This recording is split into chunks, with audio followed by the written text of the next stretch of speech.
Life as the eldest wasn't easy, especially with Claire as my little sister. From the get-go, she knew how to play her cards right. I guess you could say I was always in the background, just Elizabeth, the responsible one, and there was Claire, always ready to stir up trouble.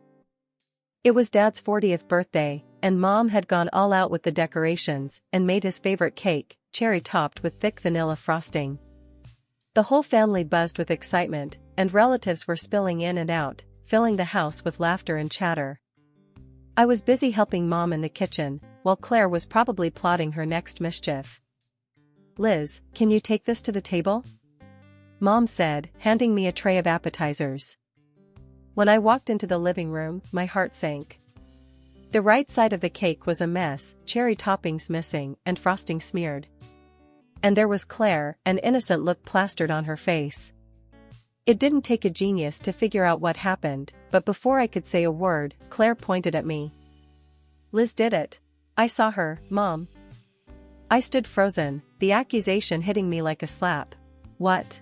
No, I didn't. Why would I?" Mom came rushing in, her face flushed with anger and embarrassment. "Elizabeth, how could you? Apologize right now." "But Mom, it wasn't me," I protested, feeling the heat rise in my cheeks. "I don't want to hear it. Go to your room. You're grounded, young lady." I trudged upstairs, the injustice of it stinging more than any punishment could. Later, Claire crept into my room, a smug look hiding just under her feigned sympathy. "Tough luck, sis. But hey, I can make it up to you," she whispered, pulling a crumpled $5 bill from her pocket. "Take this and we're even." "Even? You lied. Why should I cover for you?" I was seething but curious about her confidence. "Come on, Liz. It's easy money. Just grab that envelope in Dad's office I told you about earlier, and bring it to me. Easy peasy." Her plan was simple and tempting in a twisted way. The envelope was supposedly some paperwork she wanted to sneak a peek at, nothing more. Against my better judgment, I agreed. Sneaking the envelope to Claire felt wrong, but I was already painted the villain. What more did I have to lose? The next morning, the hammer dropped harder than I could have imagined. Dad was raging, the envelope in his hand. It wasn't just papers, it was cash. Cash meant for paying some of the bills. "Elizabeth, how could you steal from us?" Dad's voice boomed through the house. "I didn't. It was." "Save it. We found this in your room," he interrupted, his disappointment cutting deeper than the anger. Claire walked away scot-free, and I was left to stew in my room, grounded and betrayed. I vowed then never to let her sweet-talk me into anything ever again. High school was a mixed bag for me, and while I buckled down on studies, Claire threw herself into every party she could find. As graduation neared, the gap between us grew wider. One evening, I was knee-deep in college application forms when Claire barged into my room, reeking of smoke and something sweet that I couldn't place. Her eyes were too bright, her smile too forced. "Liz, you gotta loosen up. Why don't you come out with me tonight? There's a killer party down at Jake's place. You could use some fun," she cajoled, flicking her hair back in that carefree way she always did. I looked up from my papers, irritated. "Claire, not everyone's idea of fun is getting wasted on a school night. Some of us have actual plans for the future." Claire's face hardened, and she leaned in close. "Just watch, Liz. I'll make it big without any stupid degree. I don't need to waste my time like you do." Time passed, and our choices post-high school reflected our heated exchange that night. I got into college, moved to a city with a reputable landscape architecture program, and started carving out a niche for myself. Claire, true to her word, skipped college. Last I heard, she'd taken off to another city with a questionable crowd, chasing who knows what. Mom and Dad tried to bridge the gap between us, urging me to reach out to Claire. "Elizabeth, have you heard from your sister recently?" Mom would ask during our weekly calls, hope tinged with worry in her voice. "No, Mom. Claire hasn't called. Did she reach out to you?" I'd reply, knowing full well she hadn't. She's your only sister, Liz. Maybe you should try talking to her, mend things. Dad would chime in, his voice always a mix of frustration and concern. I sighed, feeling the old weight of being the responsible one. I'll try, Dad, but you know Claire. She does what she wants. While I built my academic and eventual professional credentials, Claire became a nomad of sorts. Her life a series of adventures and misadventures relayed through rare, cryptic social media updates that did more to mystify than inform. Then came the inheritance from Grandma, a blessing that felt like a lifeline. I poured that money into starting my own business, a landscape design firm. It was a dream come true, turning soil and seeds into serene escapes. Meanwhile, Claire's sporadic texts showed pictures from beaches and bars, her wild, carefree existence a stark contrast to my structured days. My landscaping business was blooming, and I was deep in the green, literally and figuratively. With every shrub I planted and every garden I designed, I felt more anchored, more at home in my world. One busy Tuesday, as I was hauling bags of mulch across the nursery, I first met Michael.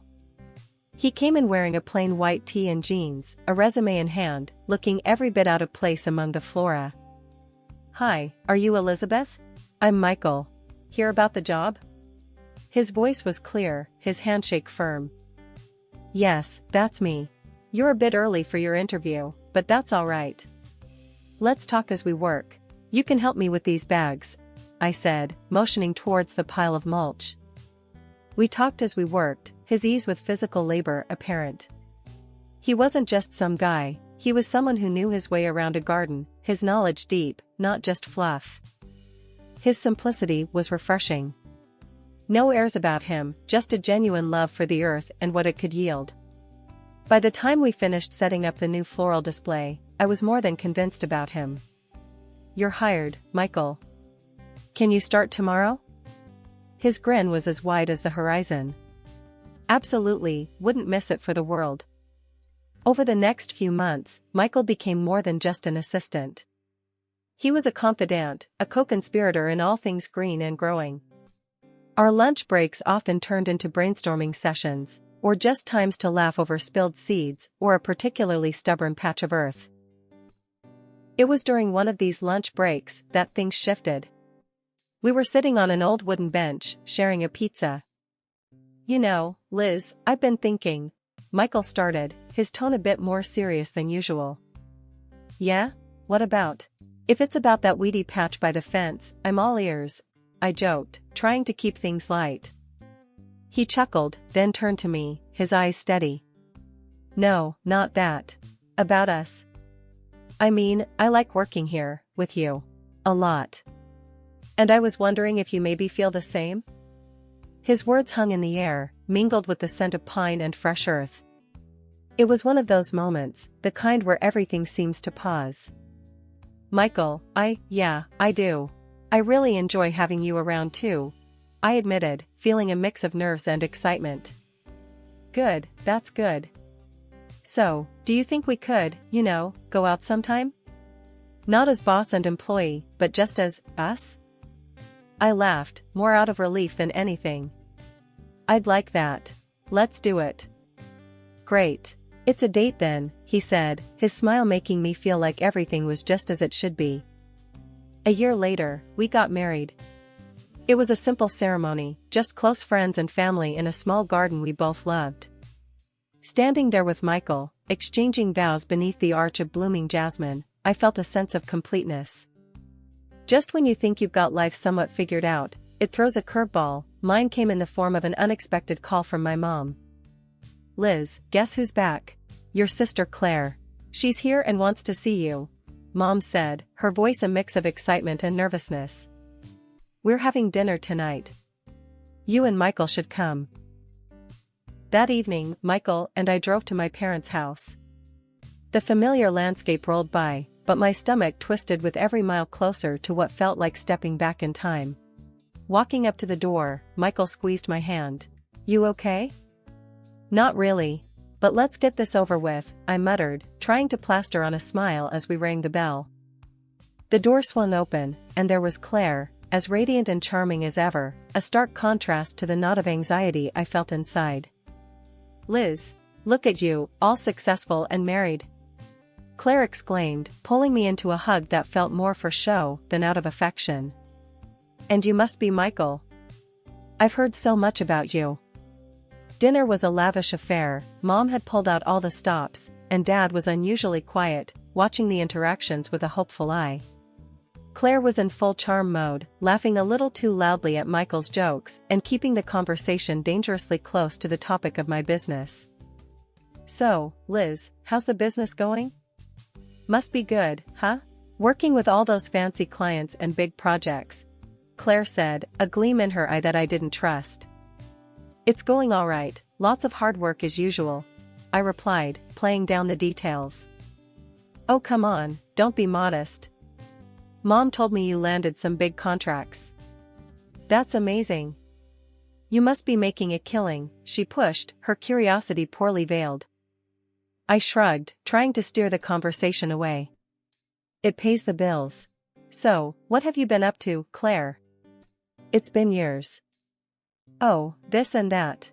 Travel, fun, living life, you know how it is," she said vaguely, waving her hand dismissively. Dad chimed in, possibly trying to smooth things over.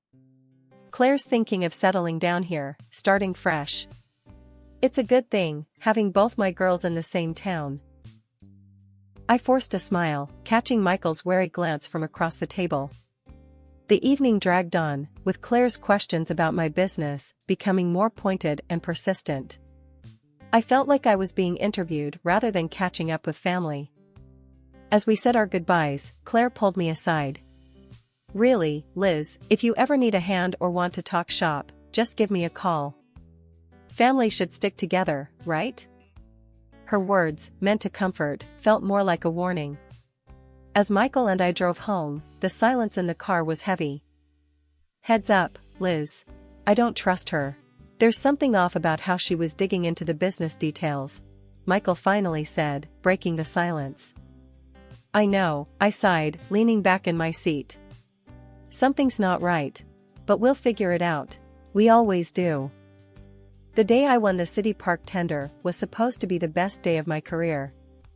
It was a massive project, one that promised not just financial rewards but a real stamp on the map for my business. I was buzzing with excitement when I called Michael. "Hey, babe, guess what? We won. We actually won the tender." I almost shouted into the phone, unable to keep the thrill out of my voice. "That's incredible, Liz. I knew you'd nail it. We need to celebrate. How about that concert tonight, and maybe a drink after?" Michael's voice matched my excitement. The concert was everything we needed. The band was one of our favorites, a perfect backdrop to our celebratory mood. As the last song faded out and the crowd began to disperse, I realized I needed a quick bathroom break before heading out for drinks. "I'll just run to the ladies' room. Meet you right here?" I told Michael, pointing to a spot near the exit. When I stepped out, Michael was nowhere in sight. I scanned the crowd, my heart starting to race. Had he gone ahead? No, he wouldn't do that. I pulled out my phone to call him, but then I paused. Up ahead, on a dimly lit path, I saw him. But he wasn't alone. He was with someone, a woman. My pace quickened as I moved closer, trying to see who it was. Then, as they stepped into a patch of moonlight, my heart sank. It was Claire. What the hell? I ducked behind a tree, my mind racing. This couldn't be right. Not Claire. Not Michael. Yet there they were, laughing, too close, too intimate. Then, they kissed. It felt like a punch to the gut. I fought the urge to run out, to scream. Instead, I pulled out my phone, switched it to record, and edged closer. I could hear them now. Claire's voice, silky and mocking. So, the big contract finally came through. She's a bloody fool, isn't she? Thinking this was all her big break. Michael's reply was a low chuckle. Totally in the dark. Once the money's in her account, we can make our move. It'll be easy to transfer it out before she even notices. Mexico, here we come. Poor Liz, always so trusting. Just like when we were kids, huh? Claire was almost purring. They parted with another kiss, and Claire sauntered off, while Michael checked his phone. Panic flickered across his face when he saw the time. He turned and started back towards the concert venue, right towards where I was supposed to be waiting. I slipped the phone into my pocket and stepped out from behind the tree, my heart hammering. As I walked towards the exit, I spotted him looking around, a fake frown of concern on his face. "Liz, there you are. I was getting worried," he said, reaching out to me. I looked up at him, keeping my face as neutral as possible. "Sorry, got a bit turned around. Let's go have that drink, shall we?" The walk to the bar was a blur. My mind was racing, piecing together months, no, years of lies. The tender, the late nights, the sudden trips Michael, it all made sense now. We sat at the bar, and Michael toasted to our success. To us, Liz. To our future. I forced a smile, my hand tight around the phone in my pocket. To us, I echoed, my voice steady despite the storm raging inside. The morning after the concert, I was up early, troubled thoughts robbing me of sleep. Michael was still asleep, his breathing even and calm, unaware of the storm brewing just a few feet away. I slipped out of bed and headed to my home office. First, I logged into my company's bank account. What I found made my stomach turn. There were dozens of small transactions, siphoning off amounts just under the threshold that would trigger a notification. Then, I checked my personal account. The same pattern. Money, my money, leaking away like water through cracks. Michael had access to both accounts, he was the only other person who could have done this. I needed to act, but cautiously. If Michael suspected I was onto him, he might accelerate his plans, whatever they might be. I decided not to confront him, not yet.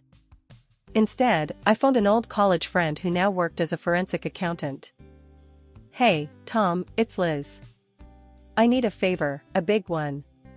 Can you do a discreet audit of my accounts? Both personal and business. It's urgent." Tom's voice was grave when he replied. "Sure, Liz. I can start today. But what's going on? You sound serious."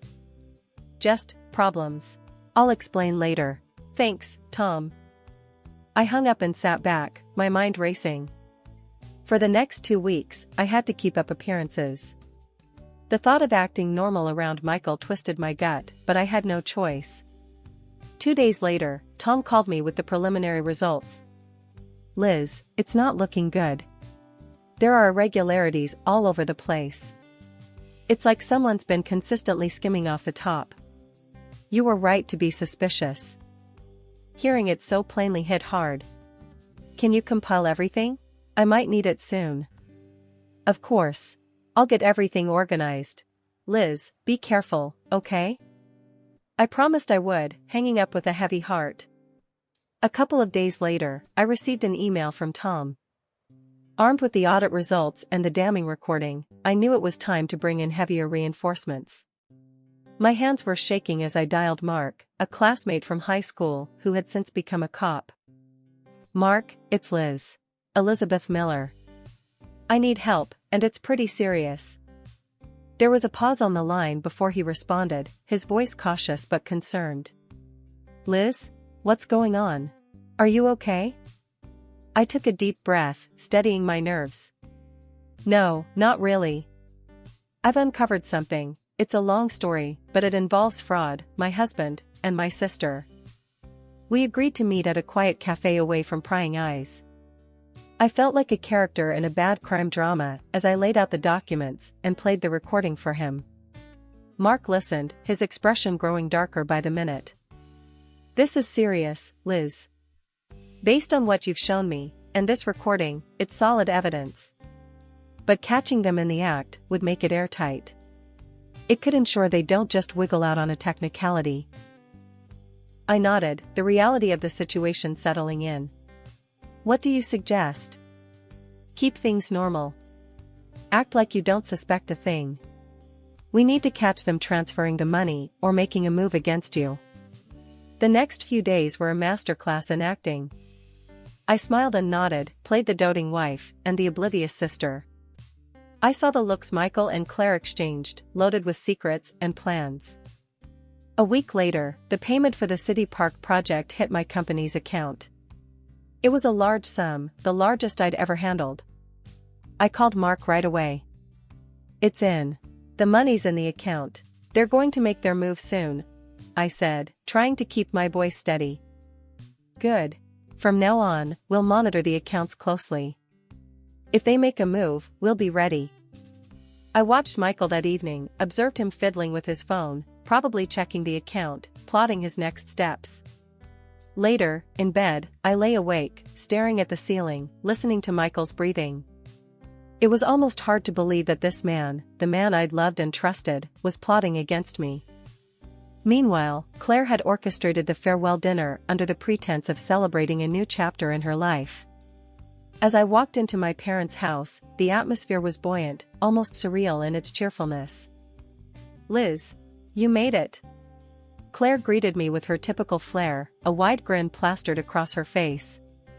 "I have some big news. I've met someone wonderful, and we're planning to get married. We're even talking about moving to a resort to live out our dream life." My parents beamed at her, their joy palpable. "Oh, Claire, that's wonderful. Tell us more about him." I sat quietly, forcing a smile as Claire wove a tale about her new, mysterious beau. Her descriptions were vague, deliberately skipping over any details that could link directly back to Michael. Just as Claire was elaborating on her fabricated love story, the front door burst open. Michael stormed in, his face flushed with anger and panic. "Liz, why can't I access any of the accounts?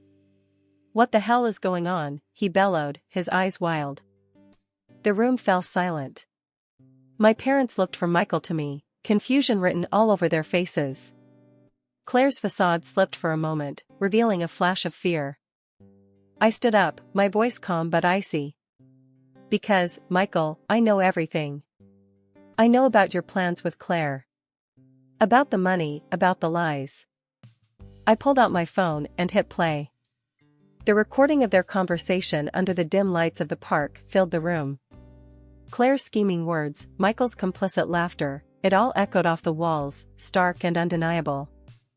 My parents turned pale, their expressions shifting from confusion to horror. Michael and Claire made a move towards the door, a pathetic attempt to escape what was coming. At that moment, the police, led by Mark, entered the house. "Michael Turner, Claire Miller, you are under arrest for attempted fraud. You have the right to remain silent. Anything you say can and will be used against you in a court of law." The officers handcuffed them. Michael's plea was pitiful. "Liz, please, I'm sorry. I didn't mean for any of this to happen. Forgive me." I looked at him, at the man I once loved, and felt nothing but revulsion. "There's nothing to forgive. You made your choice." After the police and the chaos had left, the house was painfully quiet. My father looked at me, his eyes brimming with tears. "Liz, we're so sorry. We should have seen it. All those years, blaming you." "It's okay, Dad. It's over now," I said, though I knew the healing would take much longer than just tonight. The courtroom was cold, sterile. My heart was pounding as I sat there, waiting for the final verdict on Michael and Claire. I wasn't alone, my parents were there, it seemed they aged years in these past weeks. As the judge entered, everyone rose, the tension in the room thick enough to cut. We all sat down as he began to speak, his voice echoing slightly in the large room. "The court hereby sentences both defendants to 5 years in state prison, with eligibility for parole after 3 years, based on behavior and restitution payments." The judge's words were like a physical relief, a burden lifting that I hadn't fully acknowledged I was carrying. The drive home was quiet, each of us lost in our thoughts. When we arrived, the sight of the garden, lush and vibrant, was a stark contrast to the morning's events. I took a deep breath, the familiar sense grounding me. "Why don't we have dinner together tonight? At home. Just us?" I suggested, longing for the simplicity of a family meal. That sounds perfect, honey, Mom said, relief in her voice. As they went inside, I lingered in the garden, my sanctuary. I touched the leaves, the petals, reminding myself of the growth and life that continued, relentless and beautiful despite the harshness of the world.